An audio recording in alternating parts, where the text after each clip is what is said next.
La forêt est une passion. Oui, c'est une passion. Nous ne serions pas là, tous ensemble, à en parler avec joie, avec enthousiasme, avec cœur. La forêt, c'est une passion. Je pense qu'on ne peut pas le faire à moitié. Je suis un passionné de la forêt. Bon, c'est comme ça. Hein. Oui, je pense que c'est une passion. À partir du moment où on y a touché... Et c'est une passion. Je suis réellement passionnée par la forêt, surtout par la mienne. Ah oui, c'est une passion. Alors oui, ça a été un plaisir et aujourd'hui, c'est une passion. La forêt, oui, c'est un amour, c'est une passion. Les forestiers sur le terrain, je peux vous le dire, ils sont passionnés. La forêt, c'est une passion pour moi. Je ne me serais jamais vue faire autre chose que ce métier.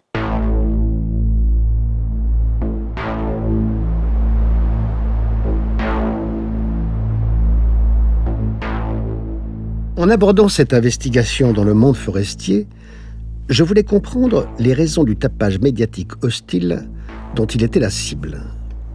Je n'imaginais pas la complexité des problématiques enchevêtrées dans les rapports entre la forêt et ses chercheurs, ses gestionnaires, ses visionnaires, ses institutions, ses gourous, et les périls immédiats qu'elle encourait.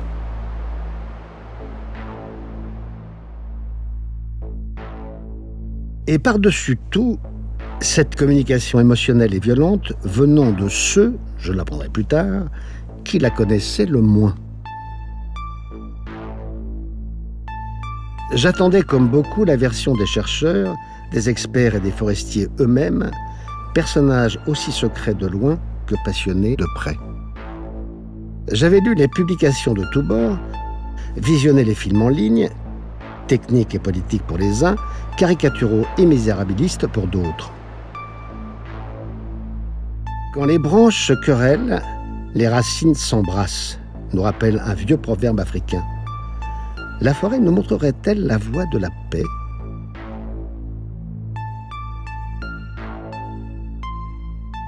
Mais la communication n'est pas dans l'ADN du monde rural. Ce monde rural contraint de rendre des comptes à tous ceux qui exaltent et idéalisent la nature à laquelle il ne faudrait plus toucher. Chasseurs, pêcheurs, agriculteurs et forestiers aujourd'hui sont stigmatisés et sommés de répondre. Mais répondre quoi ? Déjà, est-ce qu'ils ont les moyens de répondre? Et puis, en fait, ils attaquent qui? Qui est-ce qu'ils attaquent? Parce que, comme je le disais, la forêt appartient à une personne sur 20. Et donc, du coup, quand on attaque les pratiques sylvicoles, c'est de ça dont on parle. Hein. On n'a pas la réactivité et on ne veut pas utiliser les médias de la même manière qu'un certain nombre de personnes qui font du sensationnel. Les propriétaires, en général, ne sont pas des professionnels. Donc, ils n'ont pas forcément même les armes techniques pour combattre en fait ce qu'ils subissent comme complètement une agression injuste. Face à un discours de l'émotion et du cœur, c'est très dur d'apporter du raisonnement et des chiffres en fait. Ça colle pas. Je ressentais l'exaspération des forestiers victimes de menaces et d'agressions restées impunies, des forestiers soucieux de rétablir des vérités trop longtemps mises à mal. Cette investigation s'appuie sur un socle technique et scientifique rigoureux. Mais l'image du forestier étant brouillée dans l'opinion, une saine clarification s'imposait. Notre grand défaut, c'est de ne communiquer qu'entre nous. On ne sait pas expliquer le bien fondé d'une forêt, on ne parle que technique. Et c'est vrai qu'aujourd'hui, on a besoin de changer notre message. Quand on construit une maison, il y a un permis de construire, les gens ils le voient à l'avance, ils savent qu'il va se passer quelque chose. En général, quand il y a un chantier forestier, la pancarte, elle arrive en même temps que les machines, quoi. Et donc, il faut communiquer. Et donc, je pense vraiment qu'un propriétaire qui doit faire une coupe qui est un peu impactante au niveau du paysage, parce que c'est un problème de paysage avant tout, eh bien, il faut qu'il aille voir le maire et voir le conseil municipal en expliquant qu'il a un document de gestion durable, que sa forêt, elle est gérée durablement, que cette coupe, elle était programmée. Donc oui, il y a un vrai combat à mener. Je pense qu'on ne le mène pas bien. Il faut qu'on fasse aussi des coups médiatiques. Il faut qu'on communique sur ces sujets-là. Pour dire, déjà, on vous annonce qu'à tel moment, il y aura une récolte. Le chemin, il va être emprunté par des engins, par des personnels qui vont travailler. Donc tout ça, en amont, c'est important, plutôt que d'être surpris. De plus en plus, on anticipe. On va voir les voisins là où nous allons travailler. Il me dit, bon, c'est la période où nous allons faire une coupe, une éclaircie, ou peut-être une coupe rase. C'est la suite logique de la forêt. Il y aura un reboisement qui arrivera dessus. Mais je pense qu'avec le bon discours, on arrive à mettre les choses à plat. Et bon, il y a toujours des différences. J'ai envie de prendre l'exemple d'un chasseur et d'un écologiste. Mais au final, ils se battent sans savoir qu'ils ont au final les mêmes points communs. Plus que le discours en ville, on va sur le terrain. Et lorsque vous allez sur le terrain, que vous expliquez si la personne aime la chose, et beaucoup de ces écologistes aiment la matière qu'ils travaillent, sur laquelle ils s'engagent, etc. Mais on se comprend nettement mieux, parce qu'on quitte des postures, du vocabulaire qui n'est pas toujours forcément le bon. Je suis fière de pouvoir faire travailler des personnes qui n'ont pas la même vision ensemble, de pouvoir faire travailler des forestiers avec des naturalistes avec des forestiers, de pouvoir concilier les différents usages de la forêt. Les arbres morts, eh ben, ça a permis d'alimenter le sol, de nourrir les petites fourmis, de nourrir les petits oiseaux, les pivers. Il faut expliquer. Alors à nous de trouver les mots, eh ben, à nous de nous réinventer. La forêt est sans doute l'émergence végétale la plus prodigieuse et la plus énigmatique de la planète. Comment en est-elle arrivée là, à la fois enjeu vital pour l'humanité et prétexte à d'intolérables violences à l'endroit de ces hommes qui plantent, élèvent, veillent, soignent, gèrent, coupent et replantent les arbres?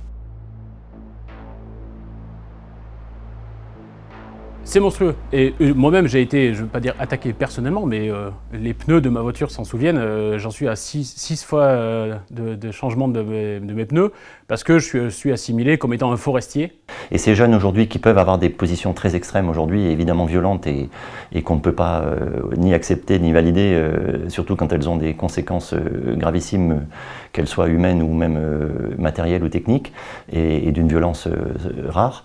Je pense qu'elles viennent avant tout peut-être d'un manque d'écoute ou d'une compréhension qui n'est pas aboutie. Moi j'ai vu des entreprises qui ont été acculées avec des machines détruites, des problèmes familiaux énormes qui en découlent parce que c'est notre gagne-pain. C'est avec ça, ce sont des machines de 500 000 € où on cautionne la maison pour pouvoir la payer. Et les gens s'en sont pris au chauffeur de la dite récolteuse. Et le gars, ben, il ne sait plus où il habite le soir. Il se dit, mais finalement, je suis un salaud ou bien quoi? L'année dernière, lorsque j'étais enseignante au lycée forestier près de Mazamet, nous avons eu un engin qui a été attaqué, vandalisé pendant la nuit, alors que là, c'était un engin seulement fait pour le débardage et les coupes étaient faites à la main par les élèves. Donc en plus, c'était des bûcherons. Et je ne sais pas pourquoi ce type d'action. Qu'il y ait des combats, on peut le comprendre, qu'il y ait des combats oraux, des manifestations. Mais c'est vraiment, c'est impensable. Et ce qui est le plus désagréable, c'est qu'on ne voit pas de mesures prises contre ces problèmes-là. Des questions récurrentes portent sur le changement climatique, le bois et l'effet de serre, la biodiversité, les coupes et le paysage. Enfin, la forêt est-elle un bien commun, oui ou non? C'est le propos de ce voyage initiatique. Cette étude repart d'un étrange paradoxe dans le propos des gens qui aiment et veulent du bois, mais sans couper d'arbres. Le lien, il n'est pas évident à faire entre le chalet en bois, la maison en bois hyper agréable à vivre et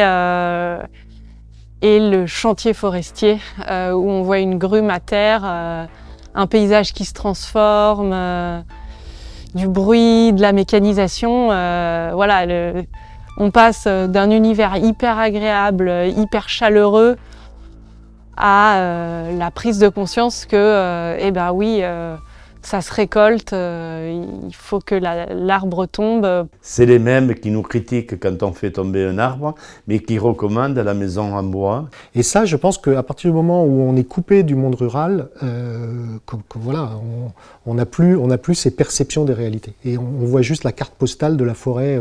Une partie des gens ont peur du changement, et couper des arbres, pour eux, ça correspond à du changement. Et les gens aiment les arbres, aiment le bois, parce que c'est quelque chose de naturel. Et donc, pour essayer de concilier les deux, l'important, c'est de leur expliquer qu'en gérant les forêts et en coupant des arbres, ils font du bien à la forêt et que la forêt, de toute façon, est en perpétuelle évolution. On ne tue pas les arbres, on les récolte. Et on les récolte avec respect. Et la bonne preuve, c'est qu'après une récolte, un arbre a une deuxième vie. De voir l'arbre tomber, ça crée toujours une émotion, y compris pour nous forestiers d'ailleurs, il faut le savoir. On n'a jamais une passion de voir les arbres se couper, on les aime avant tout voir pousser, et on sait que ça s'arrête à un moment. Mais... Comme je dis souvent, il y a la question de la forêt, du bois, il faut la prendre de façon globale, il faut la prendre de façon dynamique. Si on regarde juste un arbre à un moment donné et qu'on regarde la chute de cet arbre, effectivement, c'est un geste traumatisant que de couper un arbre quelque part.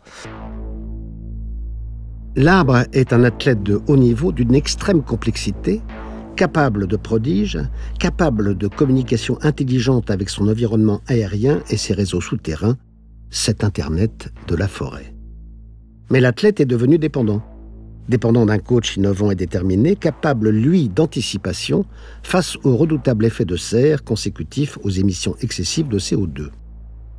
Ces degrés supplémentaires produisent des périls en cascade sur la forêt. Sécheresse, dépérissement, incendies, tempêtes, inondations, maladies, attaques de ravageurs, perturbations de la biodiversité et la menace de disparition de centaines de milliers d'emplois. Alors la forêt ne s'enflamme pas d'elle-même. Lorsque l'on sait que 94% des incendies ont pour origine une activité humaine, qu'elle soit volontaire ou accidentelle, il est certain que le réchauffement climatique en lui-même, voire même le défaut de gestion d'une forêt, ne peut pas constituer la cause des départs de feu, mais par contre bien une circonstance aggravante.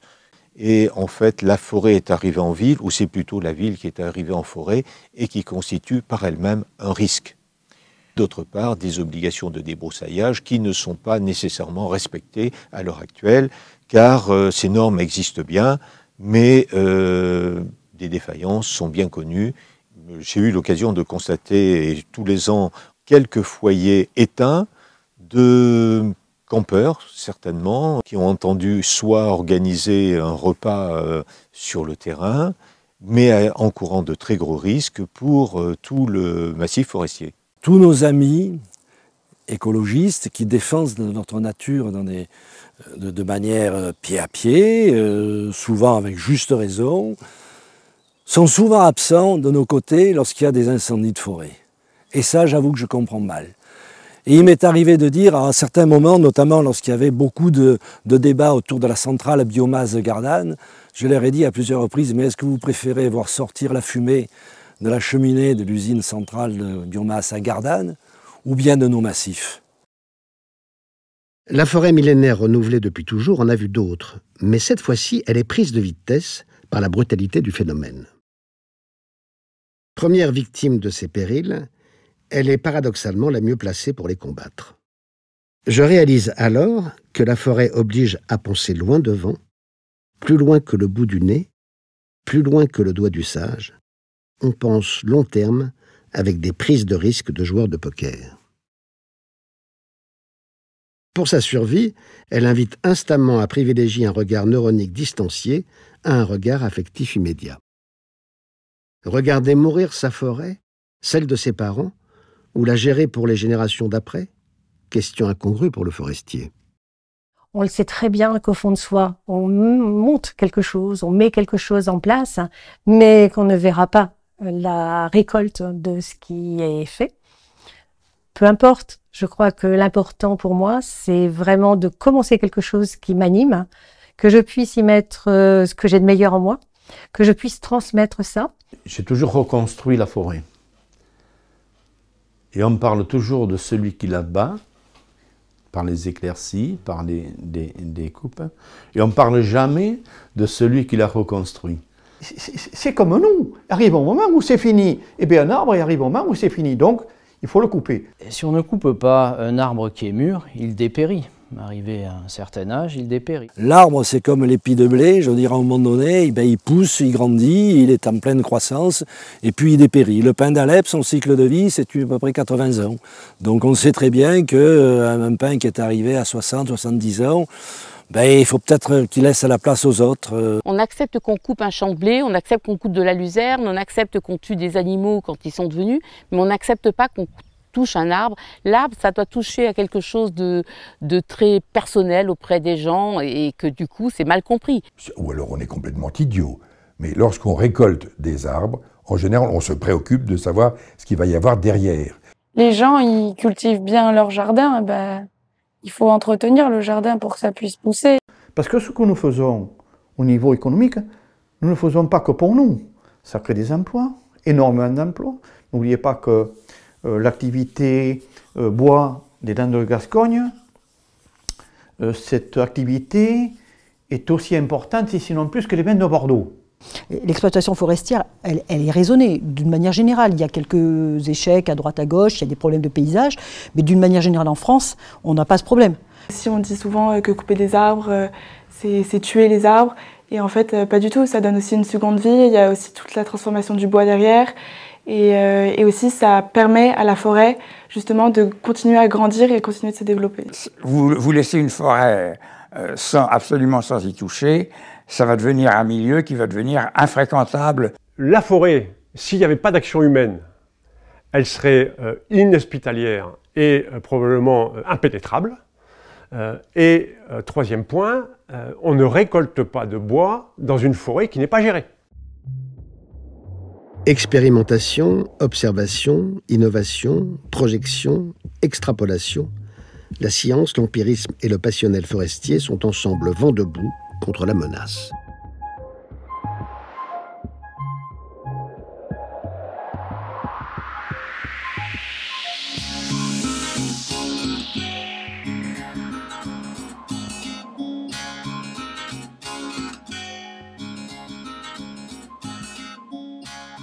Plus il y a de feuilles, plus la pluie va être interceptée et ne va pas recharger le sol. Donc en gros, une forêt qui a beaucoup de feuilles va jouer de manière 2 fois défavorable sur l'intensité de la sécheresse. Elle va extraire beaucoup d'eau du sol et elle va ralentir le remplissage du sol par les pluies. Certaines sylvicultures permettent de diminuer cette quantité de feuilles, améliorent la recharge en eau du sol et limitent la quantité globale d'eau évapotranspirée par les arbres. L'INRAE et le CNRS développent également le métabarcoding ADN qui aide au bilan de santé des forêts à partir de l'évolution des populations d'insectes. Logique apparente mais controversée, puisque la température monte, on accueillerait des essences exotiques venant de pays plus chauds, puisqu'elles y ont proliféré. Mais les expériences en ce domaine révèlent des risques d'érosion de la biodiversité et d'introduction de nouveaux bioagresseurs, voire un risque de xénophobie botanique. La solution est à prendre avec des pincettes, mais l'inaction serait pire. La prise de risque imposée impulse un scénario nouveau, l'écriture d'une autre feuille de route. Attention, parce que si on fait remonter vers le nord des essences du sud, on ne sait pas, mais il peut tout à fait y avoir un cycle de quelques années où on va avoir des hivers très froids. On n'est pas à l'abri de ça. On l'a eu. En 1985, dans la Sarthe, il a fait -21. Eh bien, les pins maritimes du Portugal, qui étaient un pin maritime qui poussait droit, et qui avait été implanté 20 ans avant, ils ont tous gelé. C'est-à-dire que du jour au lendemain, les pins maritimes, ils étaient tous morts. Moi, je pense plutôt à analyser des essences qui sont plus adaptées à des contextes climatiques plus durs, donc notamment continentaux, je pense notamment aux feuillus. On a des régions en Europe, par exemple Europe centrale, où on a des variétés de chênes qui sont plus adaptées à des climats continentaux, qui supportent les sécheresses, qui supportent les grands froids. Peut-être que c'est vers ces solutions-là qu'il faudrait aller, plutôt que d'aller vers des essences un petit peu, je dirais, sauvages, ou en tout cas, pour nous, pas maîtrisées, autant sur le plan économique, industriel, adaptatif. On observe avec intérêt des hybridations entre sessiles et pédonculés. Même avec le chêne vert, il y a des proximités possibles. Donc, on tente ce qu'on appelle une migration génétique, qu'on accélère un peu par rapport au naturel. On remarque que les frontières climatiques sur le territoire ont tendance à bouger et le climat méditerranéen prend de la place sur les autres climats et donc des forêts qui ont du mal à s'adapter.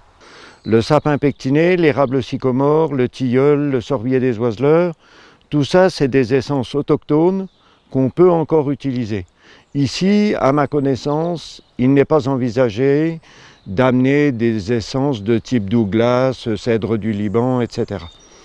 Très clairement, on est assez contraint, à la fois par les sols et par l'altitude.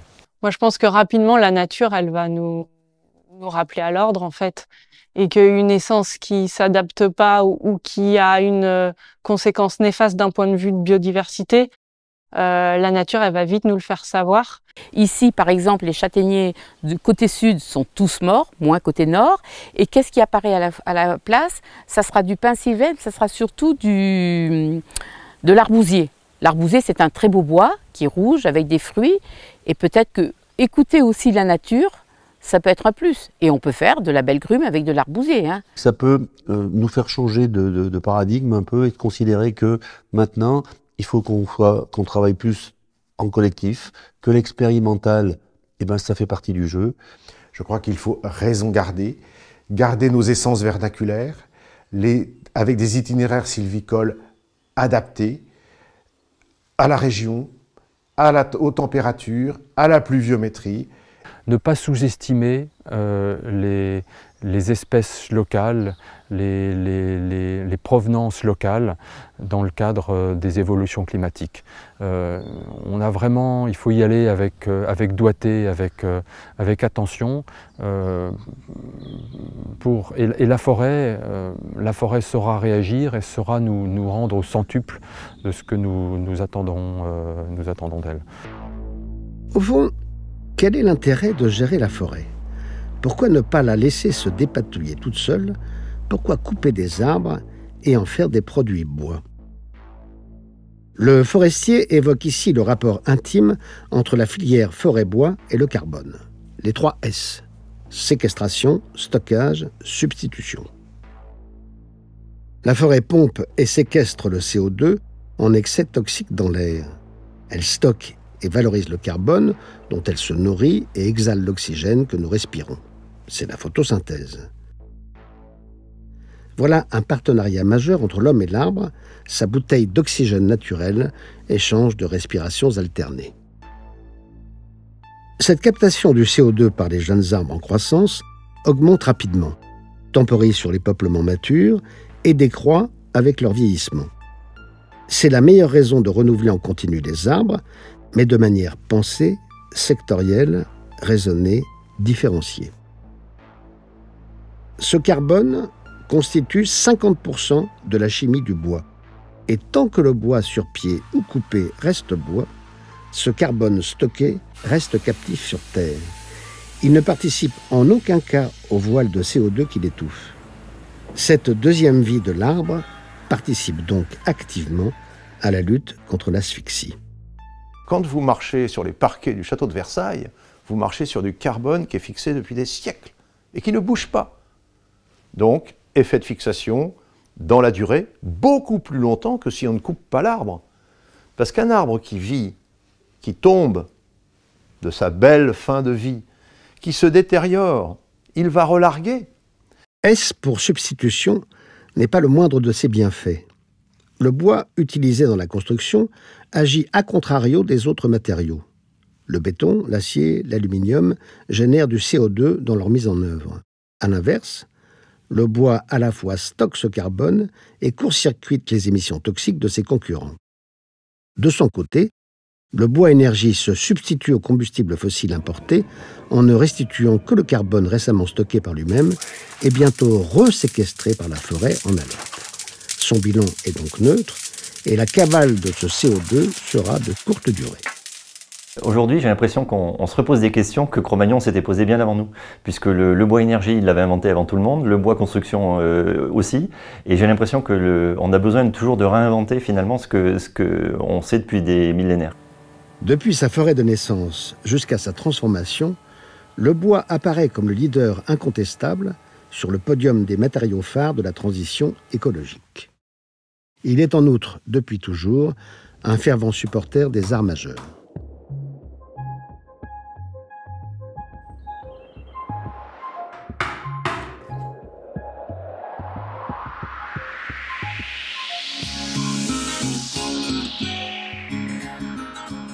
Alors, me direz-vous, pourquoi la gestion forestière écologique serait-elle vue comme dissidente de l'écologie tout court? Fantasmée par quelques fondamentalistes, idéalisée, chimérique, une forêt dite primaire est-elle concevable aujourd'hui sur les siècles et millénaires à venir dans ce contexte climatique violent? La question restera sans doute en suspens. De mettre dans nos coins fortement habités, avec une économie qui fonctionne, de mettre sous cloche 70 000 hectares de forêt, ça ne me paraissait pas tout à fait raisonnable. Au plus près de cette figure forestière illusoire, d'anciennes parcelles laissées çà et là, libres de vieillir et de mourir sur pied, conservent un biotope historique, sanctuaire d'une flore, d'une faune et d'une faune symbiotique. Ce sont des pièces éparpillées du puzzle forestier de nos territoires. Ainsi, la vie forestière composite trouve toujours son chemin. Aujourd'hui, sur 30% du territoire national, la forêt française, aux 3/4 privée, composée de 2 tiers de feuillus et 1 tiers de résineux, a doublé de surface en moins de 2 siècles. Un hasard? Sûrement pas.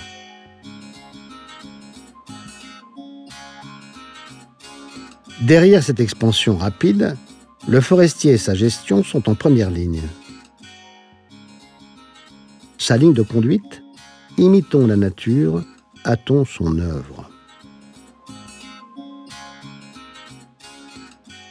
La forêt, ce n'est pas quelque chose de statique, c'est quelque chose de très très dynamique. Donc il faut comprendre comment fonctionne la dynamique naturelle, utiliser cette dynamique naturelle dans le sens que nous avons de cette économie et travailler avec la forêt et pas contre la forêt. Je réalise alors qu'une forêt dynamique nécessite des coupes régulières d'amélioration, d'éclaircies, de récolte et de renouvellement. La coupe de récolte est soit une coupe à couvert continue, soit une coupe dite rase. Ces idées de sylviculture mélangée à couvert continu sont sans doute pas les seules ou la seule et unique vérité, mais je perçois aujourd'hui avec le recul qu'on répond avec beaucoup d'intérêt, de pertinence aux multiples défis d'aujourd'hui et de demain. La coupe dite rase est imposée aujourd'hui par des choix sylvicoles faits il y a plusieurs décennies ou par le dépérissement des peuplements forestiers victimes de sécheresse. La coupe de production est réservée aux futaies régulières, labellisées comme telles depuis toujours. Elle représente moins de 1% des surfaces forestières françaises. Elle mobilise de gros moyens technologiques, permet d'éviter les trop nombreux accidents mortels du passé et de financer une grande partie de la gestion forestière. Le tapis de branches rémanent conserve la fraîcheur et l'humidité du sol sous canicule. Cet apparent désordre n'est pas du laxisme, mais une décision sylvicole raisonnée. Suivront régénération naturelle ou replantation immédiate, comme l'exige le Code forestier et les documents de gestion durable agréés par l'État. Alors c'est souvent qu'on rencontre des gens qui ne savent pas, parce qu'ils ne connaissent pas le cycle de la forêt. Et puis vous n'avez pas besoin d'aller très loin. Hein. Au sein de vos familles, vous rencontrez des gens qui ne comprennent pas la coupe rase. L'affûter jardiné, c'est la meilleure option partout, tout le temps. Ça me paraît compliqué à justifier sur le terrain en fait. Malheureusement, il arrive des moments où on n'a pas d'autre choix que d'intervenir et sur des surfaces très importantes pour simplement prélever des arbres avant que la maladie ou le parasite prolifère. Donc ça, c'est une première chose. La deuxième chose, c'est que ces coupes rases, en fait, c'était un terme technique qui désigne simplement l'aboutissement d'un mode de gestion qui est dit en futaie régulière. Futaie régulière, ça veut dire qu'en gros, tous les arbres utiles, bois d'œuvre dans la parcelle ont le même âge. Voilà. Mais depuis Colbert, et voilà, c'était le fin du fin de la sylviculture. Qu'est-ce qu'on fait dans une forêt en d'épicéa qui est scolitée? On coupe pas d'arbres, on fait pas de coupe rase. Là, pour le coup, c'est contre-productif, quoi. Je pense qu'il faut aussi relativiser et pas diaboliser non plus le mot des coupes rases, parce que je pense que dans l'esprit, c'est très facile en communication, en journalisme, dans les articles, de parler de coupe rase avec ce mot diabolique de je détruis une forêt. C'est sûr que la communication joue beaucoup là-dessus. Il faut quand même relativiser les choses, c'est-à-dire qu'il y a des plans de gestion qui ont justement été mis en place pour qu'on protège la forêt, pour qu'on sache exactement sur 10-15 ans le projet qu'on va avoir pour la forêt. Au regard des scolites, il arrive que nous soyons obligés de couper tous les épicéas dans une zone où malheureusement derrière il reste quelques hêtres épars, quelques sorbiers, mais Ça n'a pas tout à fait l'aspect d'une coupe rase, mais on n'en est quand même pas très loin. Oui, on m'a déjà fait des remarques sur des coupes rases, par exemple. Voilà, après moi je leur ai expliqué, c'était une coupe rase d'épicéa. L'épicéa ici est en train de décliner. Donc la coupe rase, c'est une photo martienne ponctuelle, alors que le renouvellement de la forêt, c'est une forêt magnifique, et c'est celle de demain, c'est celle que l'on prépare pour les générations à venir. La coupe rase est finalement l'aboutissement d'un cycle de gestion, et c'est une récolte pure et simple d'un produit, et c'est surtout une occasion de se projeter sur l'avenir pour, en réalisant un diagnostic sur la surface concernée par rapport à ses possibilités d'évolution et d'adaptation face au changement climatique. Bientôt, m'explique-t-on, une microforêt et ses bébés d'arbres va émerger entre les parcelles adultes et accueillir sa biodiversité. Non, les coupes rases, ça ne détruit absolument pas la biodiversité, ça en crée une autre. Il faut bien voir que le milieu naturel est un milieu évolutif. Cette parcelle, elle sort d'exploitation il y a 1 an. On a tous les pics, on a de la chouette de Tegmalm, on a du grand tétrade, de la gelinotte, on a énormément d'oiseaux. Au niveau des mammifères, on a du lynx, on a du cerf, on a du chevreuil, du chamois, du sanglier, du lièvre. Mais quand j'ai vu l'année dernière le père et la mère et 3 petits pics noirs qui étaient sur mes pins derrière, à me regarder où j'ai pu les approcher, vous ne pouvez pas savoir le bien que ça a pu me faire. Il y a certaines typologies d'oiseaux ou d'insectes qui se sentiront mieux dans une forêt gérée, d'autres dans une forêt plutôt en libre évolution. La plupart des oiseaux forestiers sont moins en diminution que les oiseaux inféodés aux autres milieux.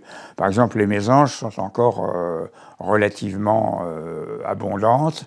Les pics ici, je suis donc en Touraine, les pics, j'ai quand même 6 espèces de pics dans les bois qui m'entourent. C'est assez satisfaisant. La forêt, globalement, a mieux préservé, a mieux conservé sa biodiversité que des milieux plus ouverts, dans lequel soit l'urbanisation, soit l'artificialisation, soit le développement de l'agriculture a effectivement donné lieu à des phénomènes d'érosion beaucoup plus massifs.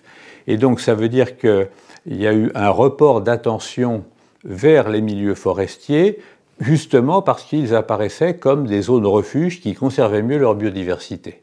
Cette mosaïque de milieux va faire que l'ensemble va être plus riche en biodiversité que la vieille forêt. Les rapports entre la certification PEFC et les ONG environnementales est une évidence. Pourquoi? Parce que PEFC, c'est une certification de gestion durable des forêts.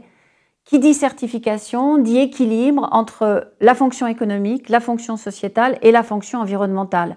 On ne peut pas parler d'imaginer une norme incluant des fonctions environnementales, la fonction environnementale, si on ne dialogue pas justement avec ces ONG environnementales. Alors bien sûr, il y a des ONG environnementales avec lesquelles nous dialoguons de façon quotidienne ou en tous les cas très régulièrement. C'est le cas de France Nature Environnement.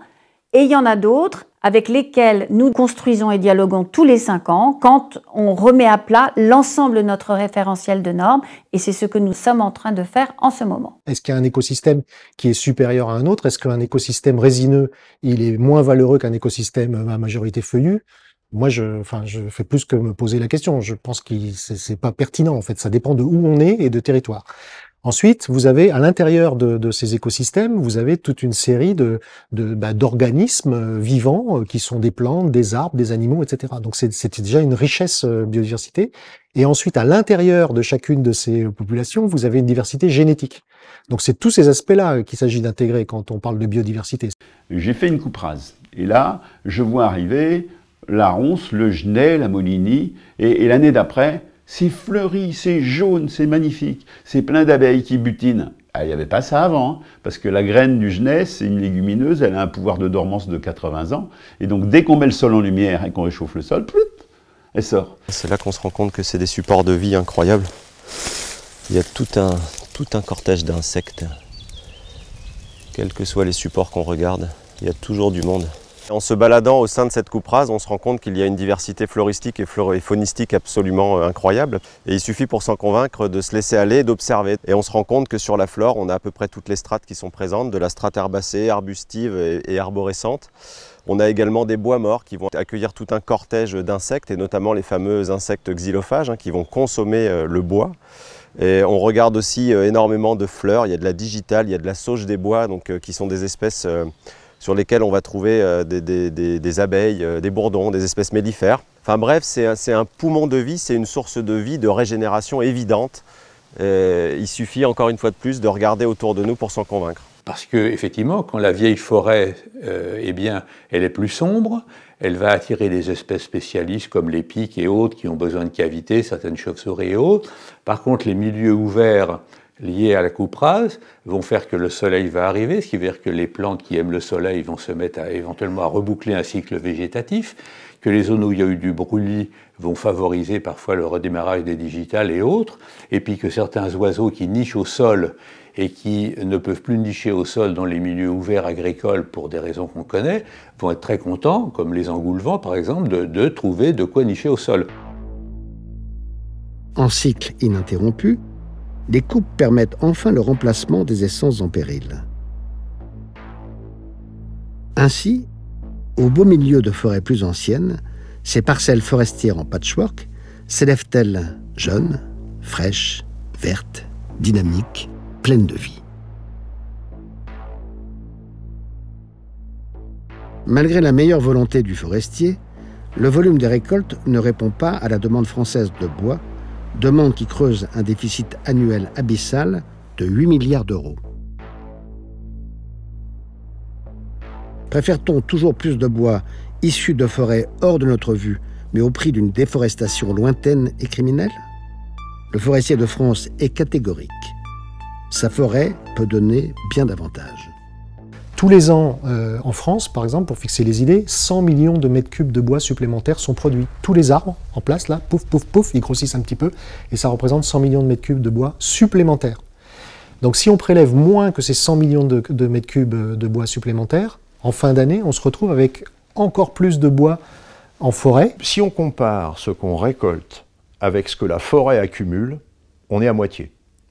On récupère, pour faire du bois de tout usage, la moitié de ce que la forêt produit chaque année. Donc si vous me demandez, peut-on faire mieux? Oui. Qu'en est-il alors des chênes promis à la reconstruction de Notre-Dame? Encore une déforestation comme lue et entendue ici ou là?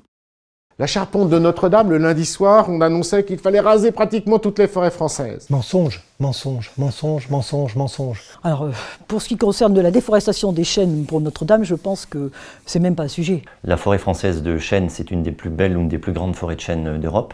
Elle est encore plus belle parce qu'elle a des qualités extraordinaires en termes d'approvisionnement. Les mérandiers, les tonneliers qui travaillent aujourd'hui dans le monde entier nous confortent dans cette qualité de la forêt française par sa gestion et par la qualité des bois, que ce soit en forêt domaniale ou en forêt privée.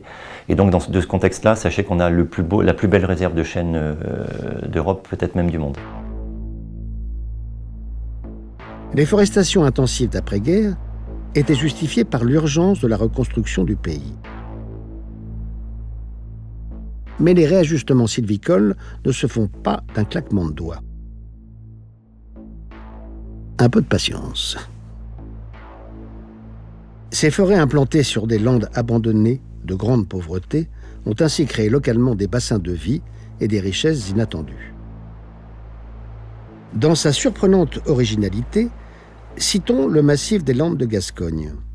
En moins de 2 siècles, cet ancien désert de sable et de marécages, infesté de malaria, est devenu la plus grande forêt d'Europe occidentale. Pourquoi cette quasi-monoculture? Seule cette essence indigène de pin maritime prolifère avec une facilité confondante sur ce sable aride en été et gorgé d'eau l'hiver. La diversité s'exprime ici différemment. Des polygones irréguliers composent une mosaïque paysagère de peuplement de toute hauteur et de toute couleur. Elle garantit une production qualitative continue de bois et les 30 000 emplois de ce nouveau bassin de vie. La biodiversité n'est pas en reste avec 4 000 espèces, dont une flore vasculaire et des lichens et d'une faune composite d'amphibiens, de mammifères, de libellules, de dizaines d'espèces d'oiseaux et de papillons.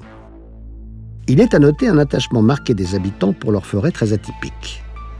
La coupe rase, ça peut choquer, mais pas les Landais. Ici, on connaît et ça fait partie de notre culture. Effectivement, dans les Landes, on comprend la coupe rase parce qu'on l'a vécu culturellement. On a une culture forestière qui est très aboutie sur ce modèle forestier. Je dois à la vérité que je l'abordais non sans appréhension. 1 million d'hectares d'une seule essence dominante, je l'imaginais monotone. Il n'en est rien. Cet ancien désert, revenu à la vie, offre à l'automobiliste des sensations stroboscopiques, esthétiques et addictives.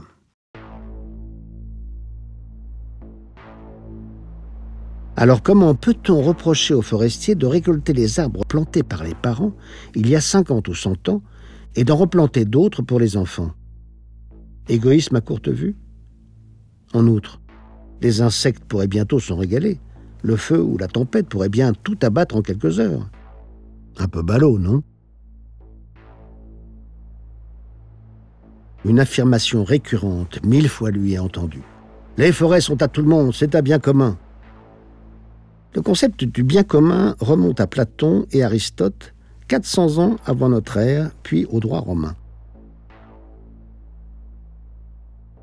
Cette notion est avant tout une notion juridique, qui existe d'ailleurs à la marge dans notre droit actuel, mais qui surtout s'inscrit dans la lignée du droit romain, où la terminologie du moment, à savoir res communae, exprimer, désigner l'atmosphère, la mer, l'océan, bref, des biens insusceptibles d'appropriation.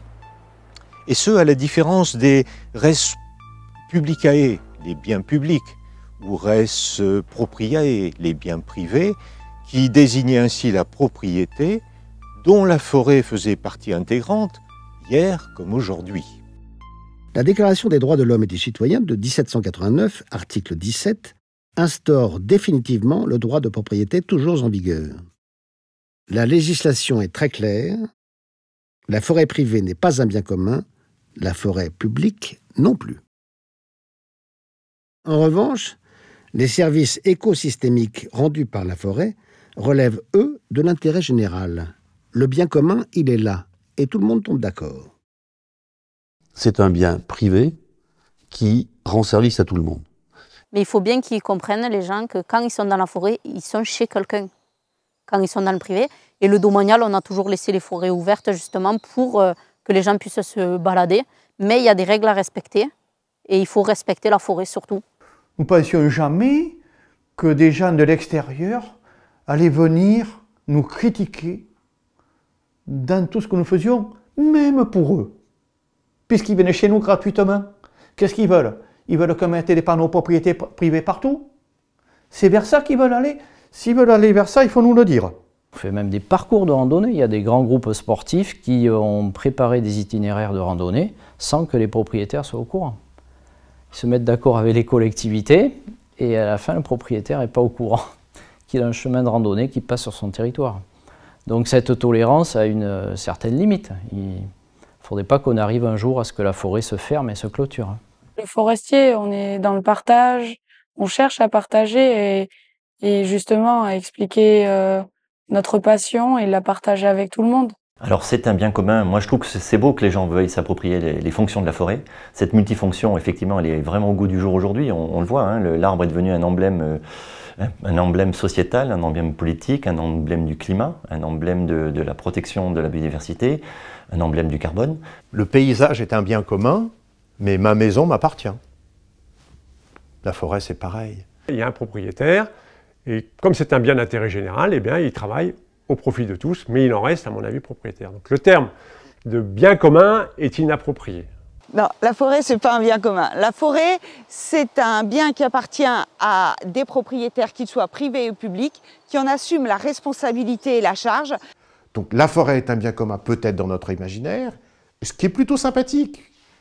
Mais dans sa réalité, elle appartient à un propriétaire, et c'est fondamental parce que le propriétaire est le responsable de la bonne gestion.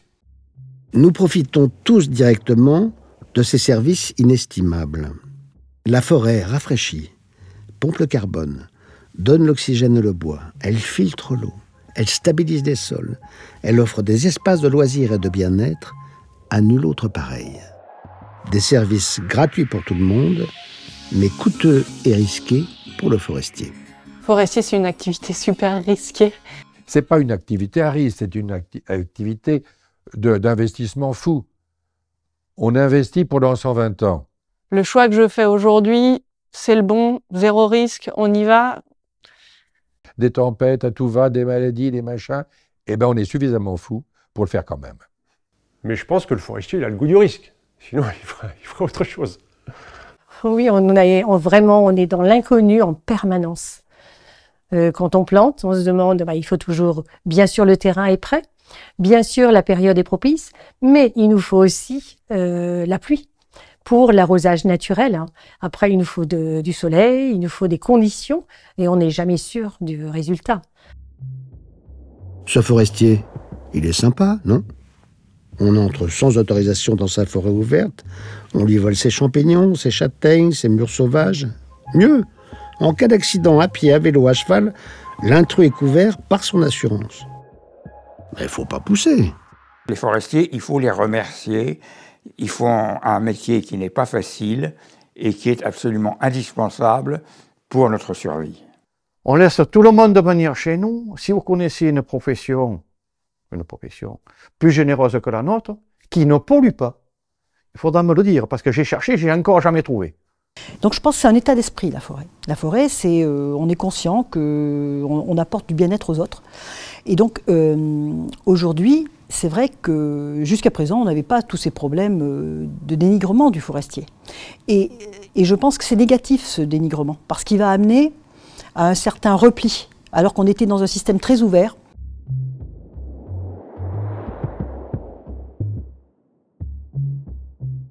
Ce forestier m'a fait l'effet de n'attendre aucun remerciement, juste un peu de compréhension et de respect. Je ne sais pas, vous, mais moi je le trouve sympa. C'est lui, et toujours lui, protecteur de la forêt, qui supporte les pertes dues aux dégâts de gibier. Un partenariat avec les fédérations de chasse est une solution vitale pour la forêt. Parce qu'une forêt dans laquelle il n'y aurait pas de dégâts, zéro dégâts, moi ça m'inquiète. Donc quand je me promène en forêt, j'aime bien voir les ronces abruties, j'aime bien voir le marquage du territoire d'un brocard qui a frotté, même si c'est un bout de glace au bord de l'allée. Évidemment que quand on fait une plantation et qu'on plante tous les X mètres un arbre tout nu, c'est de la provocation pour le gibier. Les dégâts des gibiers sont énormes. Et ici, on a beaucoup de cerfs, beaucoup de chevreuils qui broutent le pain, et le pain repart un peu étêté comme il peut, et souvent, quand il est brouté sur le côté, il meurt. Les dégâts de gibier sont très conséquents. Donc, d'abord, il faut bien dire que la chasse est une activité de loisir pour le chasseur. Pour la fédération de chasse, c'est une activité économique. Pour le forestier, c'est une nécessité. La question de l'équilibre sylvo-cynégétique, aujourd'hui, est essentielle. Quand on a jusqu'à 15% des arbres, je dirais, grignotés, abrutis ou tout ce qu'on veut, on considère que ça fait partie de la vie normale de la forêt. On commence à s'alarmer entre 15 et 25, et puis au-delà de 25, on tire la grande sonnette d'alarme. Nous aurons besoin des chasseurs pour réguler les populations. Sinon, ça sera impossible, mais ça sera pire que ce que nous reproche aujourd'hui. Je veux dire qu'il ne restera plus rien. Les animaux aussi, ils cherchent de la tranquillité. Et si on crée un peu d'insécurité, alors soit par du dérangement humain, mais soit aussi structurellement, parce que du coup la parcelle devient moins accueillante, on apporte une solution pérenne.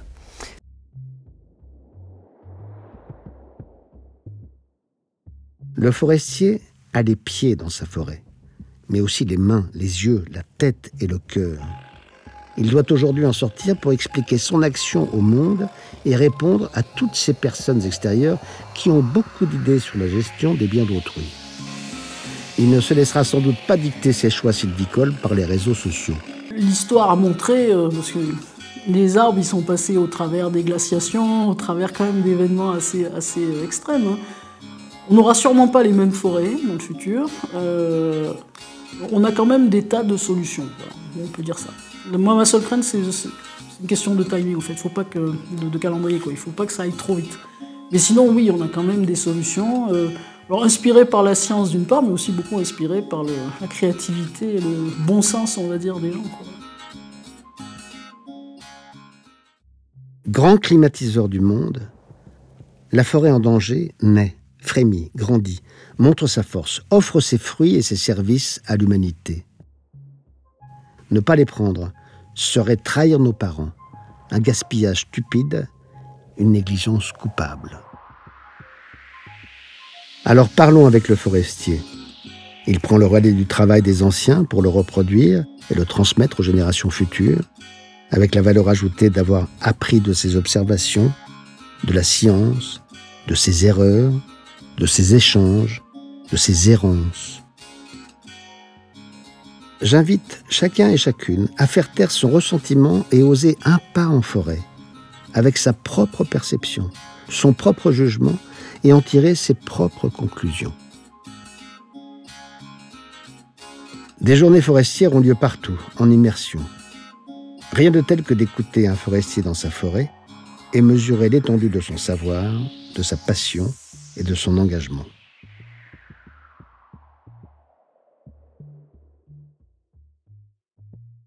Peut-être vous donnera-t-il l'envie d'acquérir un jour votre forêt, petite au début, mais qui ne demandera qu'à grandir.